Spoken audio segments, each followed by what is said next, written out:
Black Clover s'inscrit dans la lignée purement classique du shonen manga Netketsu. Écrit et dessiné par Yuki Tabata, ce manga est la première série de l'auteur et est prépublié dans le Shonen Jump. Ouais, rien que ça. Dans un monde où la magie est omniprésente, nous allons suivre les aventures, et surtout les mésaventures en fait, d'Asta, un jeune garçon de 15 ans, voulant devenir l'empereur mage du royaume de Clover.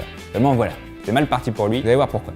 À 15 ans, chaque enfant se voit remettre un grimoire de magie lors d'une cérémonie officielle organisée par le royaume. Là où son rival et ami de toujours, Yuno, reçoit le grimoire légendaire au trèfle à 4 feuilles, Asta, quant à lui, ne reçoit rien du tout. Il le vend. Mais il faut savoir que la plupart des mages du royaume de Clover reçoivent un grimoire décoré d'un trèfle à 3 feuilles. On dit que celui à 4 feuilles désigne plus souvent le futur empereur mage. Pour les nuls en anglais, Clover, ça veut dire trèfle, si vous n'aviez pas fait le rapprochement jusque-là.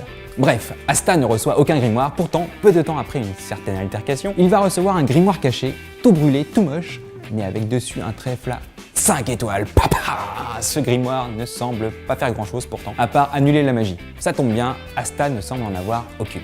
Alors, il ne faut pas vous attendre à énormément d'originalité, même s'il y en a un peu bien sûr. L'histoire de Black Clover reste très classique. Un héros tout nul avec son rival ami surdoué, le héros sans pouvoir qui veut devenir le plus puissant du royaume et être reconnu par tous, des combats avec des pouvoirs magiques en veux-tu en voilà, des ennemis qui deviendront certainement des amis plus tard. Bref, ce qui m'a étonné dans ce titre, où vraiment j'attendais pas plus que du classique, c'est l'humour. Le gros point fort de ce manga, c'est qu'il est vraiment drôle. C'est rare que je rigole tout seul en lisant un shonen. Ça m'arrive de sourire un peu en lisant certains mangas, mais avec Black Clover, on fait face à un héros naïf qui se met dans des situations pas possibles et qui nous sort des répliques bien marrantes. Bien sûr, on a aussi les répliques éternelles du beau gosse.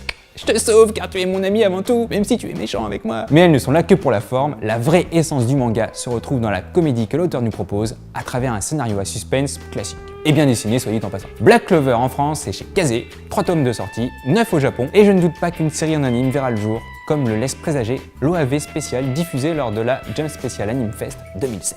Black Clover, Black, noir, Clover, Glover, Danny Glover.